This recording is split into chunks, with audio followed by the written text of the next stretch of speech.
Hello and welcome to Investigating Iowa. My name is Sarah, for those who don't know. I am so ecstatic you came to our platform this week because we are introducing a new series called Born and Raised. I am so excited to get this series out. I love interviewing people. I love hearing people's stories straight from their voice to me and to other people. I think as a journalist, we are bridges between the events happening and the people who need to know and hear them.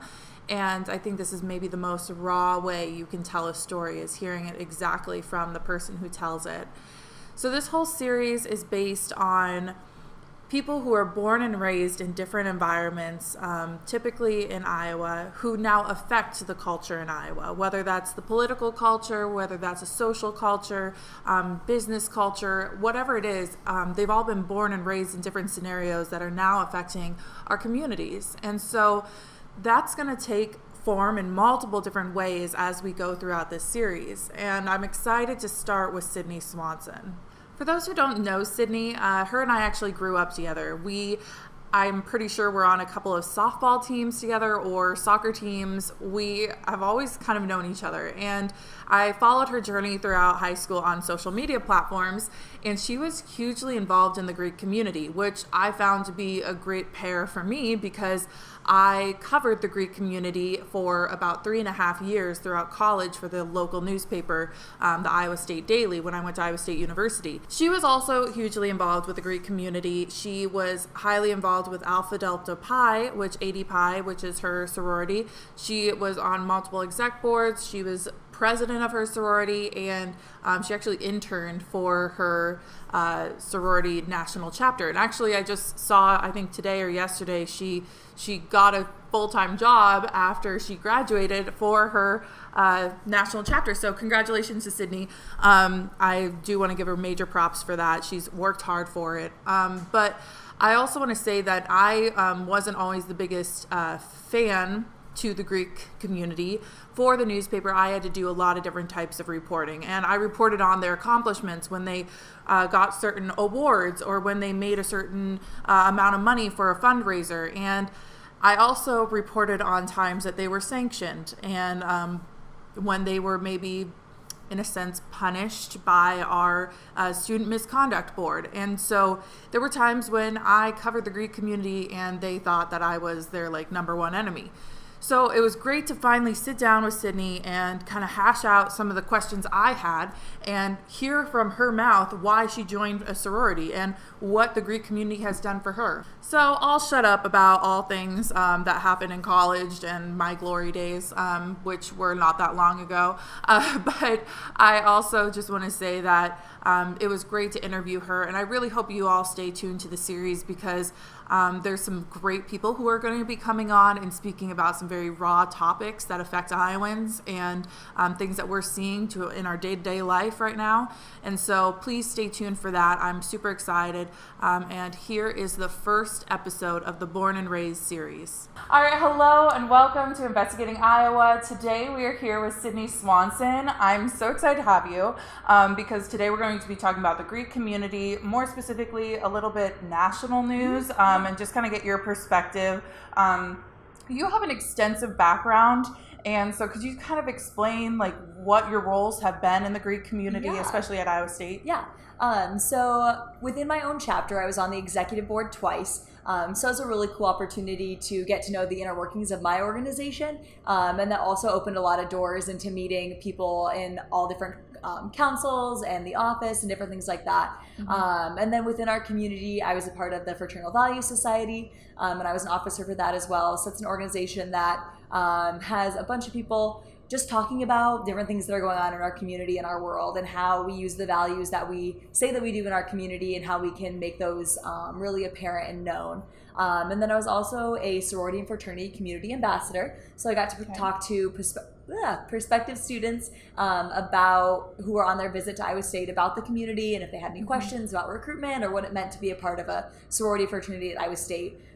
So those were my big things within the sorority and fraternity community, in addition to dabbling in a bunch of other stuff around Iowa State. And you did mention you were president of your sorority, AD Pi, which is Alpha Delta Pi, right? Yep. So there's all kinds of abbreviations for all of them, but we'll kind of get more into that later.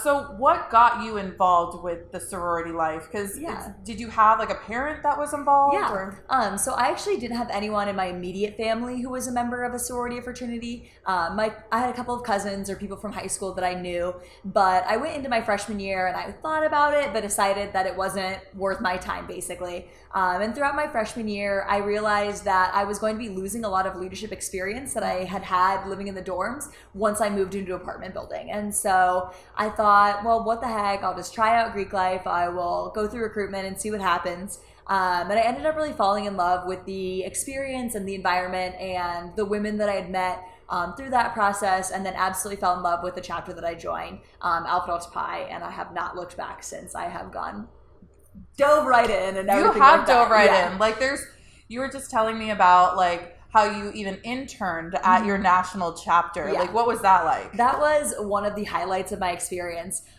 So basically, I, along with 7 other women from across the country who are all members of AD Pi, moved down to Atlanta. We lived in our headquarters for 6 weeks and really just got to hang out and see the inner workings of AD Pi. It may surprise a lot of people, but these national organizations are really like a business. They're multi-million-dollar foundations that raise money for different organizations, raise money for scholarships, different things like that. And so to have the opportunity to see all of that really made my connection to AD Pi deeper than just my chapter. And the women that I met in those organizations or at that internship are now some of my best friends in the entire world. They are the first people I call when I get good news, the first people I call when I get bad news, my like true rocks. So it was so cool that brought us together, and that we all had those similar values, being Alpha Delta Pi members from across the country. Even though we were all on different college campuses, we were all like the same basically. So it was like an instant connection. Okay, and just so people understand who are watching, what do you all sign up for when you decide to rush or decide to get involved with the Greek community? What are you all doing? Yeah, so my council in particular, I'm a member of the National Panhellenic Council, so that's 26 organizations. And so we have a process called primary recruitment at Iowa State. And so when you go through that, it's basically a week long where you'll meet with different women in each of the chapters, and every day your list of chapters gets shorter and shorter as you decide what chapters you want to go back to, and the chapters decide which women they want to invite back. I like to compare it to like a college admission. Like you have to show interest in that college has to show interest in you. But even if they show interest in you, you can still choose a different college. And so it is that mutual selection process to make sure that you're going to be fitting in well there, and you're going to be able to give them the best membership that you can give, kind of a thing. Mm-hmm. And so let's get a little bit more into the significance of what you guys do day to day. I mean, there's a lot more than just socials. I think people focus a lot on the social aspect, which can be fun from what you've told me, but it also is a lot of philanthropy, academics. You guys are listed top for academics. So we really do value the things that we get to be involved in through our sorority in particular. So Alpha Delta Pi raises money for the Ronald McDonald House. And so we were one of the first Greek organizations to pair nationally with an organization like the Ronald McDonald House. So since the 70s, AD Pi chapters have been raising money, volunteering, doing that thing. So we send chapter members to the Des Moines Ronald McDonald House to volunteer about once a month. And that is a truly incredible opportunity to meet these people that you are serving and get the opportunity to have that hands-on, in addition to having philanthropic events at our chapter facility where we raise money for the house to then send to them. So we have 2 different events. Normally food philanthropies just sell $5 tickets, but you'd be surprised how successful those can be. And this fall we actually held our inaugural auction event for the Ronald McDonald House. We had a silent auction. So it was so cool to see everyone come out and support this organization that means so much to us. And what is Ronald McDonald for those who don't know? So the Ronald McDonald House is a place where people can go and stay when their children are in the hospital. So Des Moines Ronald McDonald House is right next to Blaine Children's Hospital. And for $10 a day, families can stay there. They get free food, free laundry, tokens for the vending machines at the hospitals, and really just that place where they can just decompress. It's obviously horrible to have a child in the hospital, and the last thing on your mind should be, how am I going to pay for gas to get to and from the hospital? How am I going to pay for a hotel room? And so our our money goes to provide, whether it's electricity or those meals or helping to clean the house, different things like that.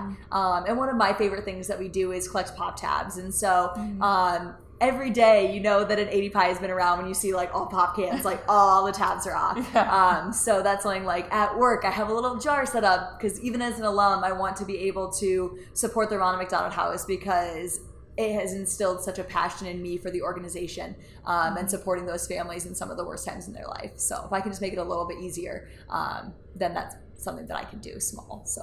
And I think a lot of people know that like the community of being in a Greek community is that you become an alumni and you're still a part of it. So like, what do you want to be involved in, or how are you going to be involved now that you are an alumni as you just graduated? So one of the biggest things that I am doing immediately is donating back to 80 Pi nationally and my local chapter. Even just $10 a month is something that I can put back towards because what I have gotten out of it is worth every single penny that I can put back in. And if I can help other women have that same experience, it is a no-brainer for me. That is definitely worth my 2 Starbucks coffees a month to donate back. And then further down the line, as I start to get established and stuff like that, I would love to go back and be an advisor for a chapter, just any way that I can support these college women. College is a very stressful, scary time. And so to have the opportunity to mentor young women and tell them that they're important and that they matter, and that the choices that they are making a difference, would be an incredible opportunity. I have loved my advisors that I have gotten to know. They truly have been my mentors, people that I go to when I'm struggling with decisions or if I need them to look over my resume, different things like that. So I would love to come back and be that person and help chapters thrive and continue to grow. What do you think was one of the best takeaways from being a part of 80 Pi? I think just the broad scope of people that I now know, that no matter where I go, there will be an 80 Pi there, whether it is I move to a new city for a new job or I'm looking for a connection in this environment. Through the different opportunities I've had, I've been able to go to numerous national conventions for 80 Pi. From Florida, I've been to one Chicago, Dallas.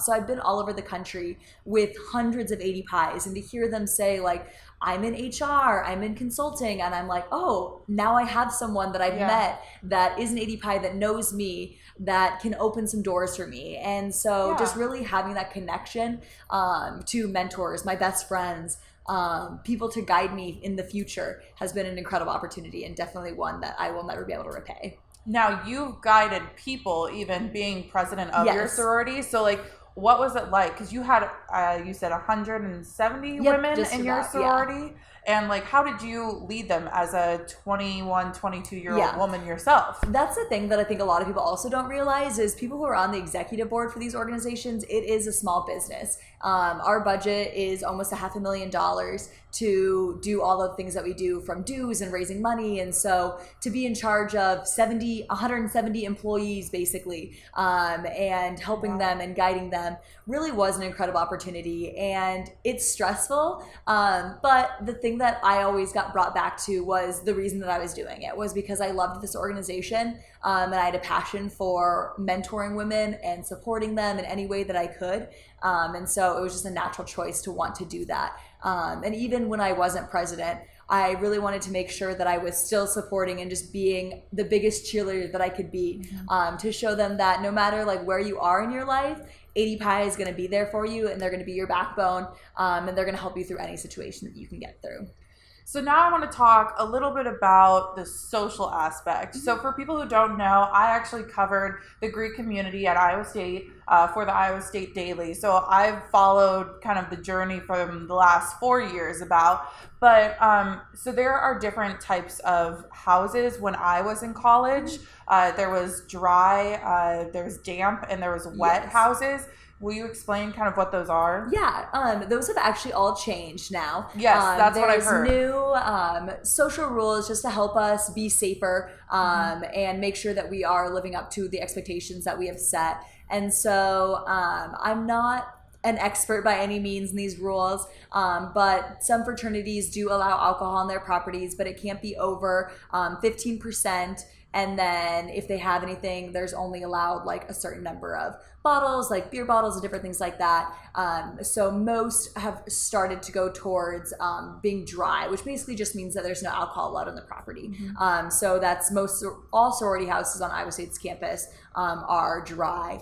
And then I don't know the exact number of fraternities or anything like that. But and so these are, again, just to make sure that we're being safe with our events that we're registering and different things like that, to make sure that we're keeping our members safe, making sure that they aren't doing anything dumb, different things like that. Yeah, and just making sure people who can drink are drinking, yes, and people who are exactly. not. Because it's college. Yeah. I mean, it is what it is. But I actually was doing research for our interview, and I came across an article I wrote back in 2017 that was about multiple chapters being sanctioned by the student misconduct. And that just means that the university pretty much is monitoring what these Greek not the councils, but the Greek chapters, what they're all doing. Yeah. And just making sure they're doing what their standards set them to do, especially to make sure that they can be a group on campus. So one of them was about AD and that there was I think the wording was like alcohol and substance misconduct. And I think that was the only thing that was really sanctioned. So could you kind of explain what happened? It was back in 2017, which is, I mean, quite a while ago, over a year ago. But just kind of from your perspective, how you handled that, or what the leadership group handled. So basically we had a formal event. It didn't go necessarily as planned. There were some guests and women who were drinking underage. And so we handled that all at the event, but in order to make sure that we were living up to our expectations, we self-reported to student conduct and the Office of Sorority and Fraternity Engagement, basically saying like, help us make sure that this doesn't happen again. And so they set a few guidelines for us, but it basically was just that they will help us in the future. And so I think that that's something that I'm really proud of that our organization did, because we wanted to make sure that we were being able to be in those conversations and not trying to hide it, because we do value integrity and honesty and living up to the values that we set. And so we haven't had any issues since, because we've kind of like rededicated ourselves to being the best versions of what we want to be. And I think I looked back and there wasn't anything after. I mean, that was like a very isolated event. But there are some groups on different campuses, and I just know Iowa State specifically, that have had multiple incidents. And so it's almost like a couple of bad apples in the bunch, right? But what do you see happening in the future with like the social, settings of the dry, damp, and wet houses? I mean, you just kind of talked about how it changed, but especially with reporting to the Student Conduct Board. I mean, you guys self-reported, but there have been other instances where maybe they didn't self-report. We now know that a couple of fraternities have been kind of, I don't know how to explain it, that they've not been allowed to recruit, or they've been kind of disbanded for a short period of time. So how does that move on? I mean, how does that affect the whole Iowa State Greek community when something like that happens, when one group disbands for a short time because they had an incident like this? I think that it really, I think that it helped. Everyone in the Greek community wants everyone to succeed. And so when something like that happens, it's obviously disappointing, because most of us know people in every single chapter, and we never want someone who we know to not be able to participate in philanthropic events or have chapter meetings because of something that could honestly have been as small as one single person. But in our Greek communities and in our fraternities and sororities, we are a representation of all of our members. And so when that happens, it is a negative look on the entire community. But one thing that we're really trying to work and push forward is this idea that we are unified in this together, and we're actively making changes to make sure that this doesn't happen in the future. And so with the new social policies and with the new programs that we're putting in place, it's really about making sure that people are safe and making sure that chapters are able to be viable and they're able to stay on campus. And these instances don't happen again in the future, so we don't have to worry about them anymore. Yeah, and this is I just kind of want your perspective as an individual, because I Yeah. know you can't talk on behalf of all Greek community, right?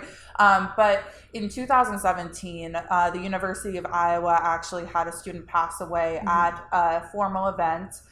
He had been drinking, apparently, 2 reports. And so that happened actually in Missouri. But the University of Iowa this past fall, they had an investigation where authorities came in and interviewed a bunch of people, and actually 4 different chapters were removed from the campus. But how did you, I mean, especially when you were president, like how did you make sure, because you're kind of leading these 170 women, and you guys want to have fun, things are not going to go as planned. I mean, that's a lot of pressure. I mean, how did you handle that in instances where you want to have fun and you want to make sure people are having fun, but you don't want it to take a bad turn? I think just emphasizing the importance of what our actions do. We had different programming events of speakers that came in to talk to us about consequences of different things. And really just instilling in our members the reason that we have like these social events. Like we have formal to hang out with our sisters and celebrate what it means to be a member of our chapter, not get really drunk and do dumb stuff. And so once people like started to buy into that idea, I think that really helped us kind of turn around what our events meant to us and how we could have really successful, really fun events where we could just enjoy them, no matter where you were, no matter what member you were in the chapter, whether you're on the executive board or not, that you could have fun and just enjoy being with your sisters. Do you feel like other communities, I mean, other chapters in the community are buying into that idea, or does it still feel like to some chapters that maybe these are just, and I know that they're also inviting guests, so this might be a guest problem as well, not just a member problem, but do you feel like the community as a whole, especially at Iowa State, is buying into that idea of, okay, we're here to celebrate, not necessarily get wasted? I think that they are. I think that these new social rules have really started to turn the page on what it means to be a member of our sorority and fraternity community, and really just the emphasis on what we're doing that's good. And so whether that is our philanthropic events or our award structures where we get to talk about the really cool, amazing things that we're doing. So I think that people are starting to really buy into, this is the reason I'm in a chapter and this is why I want to stay a member of that chapter. And so I'm going to do what I need to make sure that this organization is viable and that it's continuing to thrive. And do you feel like there's still some like stereotyping around the Greek community, or do you feel like some of that has dissolved with some of those philanthropic events that you've done? Or like, I mean, do you still feel like there's people who has this, you know, kind of like, oh, there's so many movies that like, right, have this stereotype around being in a sorority or being in a fraternity, and how do you fight that stereotype? I think it's just fighting it in every single day of my actions. So one of the things that someone once said to me was that the people in the public can't tell the difference between AD Pi and any other Greek organization. To them, it's a jumble of Greek letters, and like there is no difference. And so I can, on my inside, say, oh, it's that chapter, like they're the bad apple. But to the world, it's one big bad barrel, and they just want to get rid of the whole barrel. And so I think it's just being able to be open and vulnerable about my experience, and just show them like, this is what it means to be a sorority woman, and this is how I'm going to show up every single day in whatever thing I'm doing, and be proud and share those experiences and not hide it. I know a lot of times people will say, oh, make sure you take all of your sorority stuff off your resume before you go into a job interview, because people will see that and they'll think that you aren't reliable or that it was just a club you were in campus. Really? And I have heard that multiple times, that people don't want to talk about it in interviews, but this is some of the most influential things that have happened to me because I'm a member of AD Pi. And so when I go into interviews, I want to talk about it. When they say like, name a time you've been on a team, I can think of 10 off the top of my head from being a member of my Greek organization. And so it really has changed who I am. And so I think it's just every single day changing the stereotypes one day at a time by resisting what it means to be like a movie person in a sorority and different things like that, and show them that it is love and acceptance and sisterhood and mentorship and philanthropic events and just everything that's good about it. So, because like I've heard that like you should have these things, like one of the big pitches that they gave to me when I thought about rushing was you should have these things on your resume because you could connect with another, sorority member from a different chapter of a different year. And like they were very pushing about like, oh, it's going to look so good on your resume. So I just find it shocking that they were like, no, you shouldn't put it on your resume. And I've never had an issue with it. So I feel like, again, it's just kind of a stereotype of the stereotype. Like in order to try to combat it, people are just saying, well, I'll just not talk about it at all. And it'll just be kind of like, oh, I was in this in college, but like I am a member of 80 Pi and I will for always be a member of 80 Pi.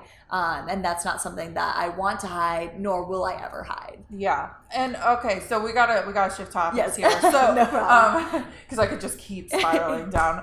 But I want to talk a little bit about the recent Harvard thing that came out. So for those who don't know, the faculty committee at Harvard University came out and said that they wanted to disband all organizations that were same-gendered required, right? So it's, to me, I think it's very interesting because definitely you think about sororities and fraternities, but to me, I thought about all the groups at Iowa State that were like women in communications, women in journalism, women in advertising, and that would be disbanded too. But I just kind of wanted to hear your perception of it. I know a lot of people are trying to get letters from alumni to different groups trying to advocate for these same-sexed or same-gendered groups. Yeah.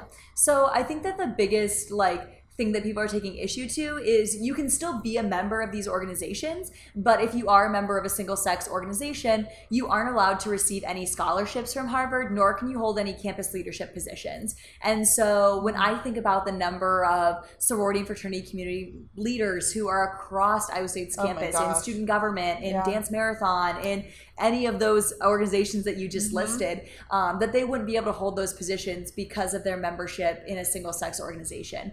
And I think that we as a country and just collegiate campuses across the nation need to start moving towards being more inclusive and more inviting. But there is a special niche in single-sex organizations that I think still should be allowed to stay. Because to me, to be able to be in an organization which was just women was very empowering. It taught me a lot about friendships and how to navigate the world of being a female and having allies that I could turn to and say, this just happened to me. Like, doesn't that suck? And they're like, it happened to me too. Like, what can we do about it? Some of the women that I've met in these organizations are now people that I aspire to be, that are so inspirational to me. And I don't think that they would be where they are, nor would I be where I am without my single-sex organization. And I think that having that safe space and open space and brave space that I can be in really helped me develop into the woman leader that I am today. And so to me, it's really disheartening that just because people are a member of these single-sex organizations, means that they can't be doing other things to improve Harvard and work to make it a better, more inclusive place for everyone. And so I'm definitely against any sort of ban on that because having that environment was just really impactful for me. And I don't think it would have been the same if it was a multi-gender organization. So I'm going to play a little bit of devil's advocate here just because I think a lot of people may be questioning maybe for the sake of the LGBTQIA plus group, where it might be that they are non-binary or that they maybe identify as a female or they may identify as a male and they maybe want to be in a fraternity or sorority. How does that all work when it comes to rushing? And I mean, just from your perception of what you've been through as president especially. So I obviously can't speak for everyone. Yes, like course. I said before, but you're one person.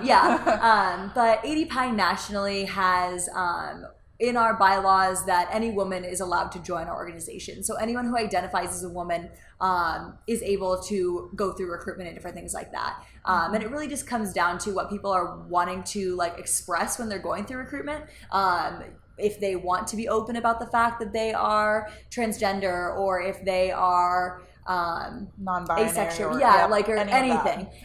It's really not anything that's really our business, to be honest. And so I want someone to be a member of 80 Pi because of who they are, not their physical body, or who they love or things like that. Like that doesn't matter to me. Like it doesn't matter to me in the fact that like it matters because you like it, if that makes sense. But like that's not my judgment. It shouldn't be a deciding factor. Exactly. Like like I want to know you about it, and it matters to me because of that, but not whether you become a member of an organization, because AD Pi has so much more than just one type of person, and it makes it beautiful because it is diverse and different things like that. So and so on another note, going back to the initial conversation here, was, I mean, what do you see the ripple effect being from this Harvard, I mean, I think it's like a 20-page report or something that they wrote up. But what do you see the ripple effect being? I mean, what is happening now within your national chapter that they're doing about this ban? Yeah, so AD Pi doesn't have a chapter at Harvard. So we don't necessarily have like anything going on with that. But I think people are really starting to take like a look on what it means to be a single gender organization, and what that looks like for the future and how we continue to move forward, especially with like potential changes to that Title IX and different things like that, because single gender organizations are protected by Title IX to continue to be single sex organizations. And so I don't know anything particular that AD Pi is doing, but I'm sure that our like national organization has had discussions about this and what it means looking forward, and umbrella organizations like NPC and different things like that. So. Now, I think that's all I have on my docket of questions, but is there anything you want to add to maybe any women out there who are thinking about joining a sorority or thinking about rushing, or maybe they have rushed in the past and they maybe didn't get the chapter they wanted or anything like that? What would you say to them? So first, definitely go through recruitment. Like the worst, this is what I always tell everyone, like the worst that happens is you decide like, hey, you know what? It's not for me. And you met some people, you had some cool experiences. You got to practice small talk because that's what you do during recruitment. And so just see if it's for you. And if it's not, that's totally fine. Like it doesn't matter. But you never know until you try. And no matter what organization you end up in, you get what you put out of it. And so I know that I have like poured my heart and soul into AD Pi, and it has given me like tenfold back.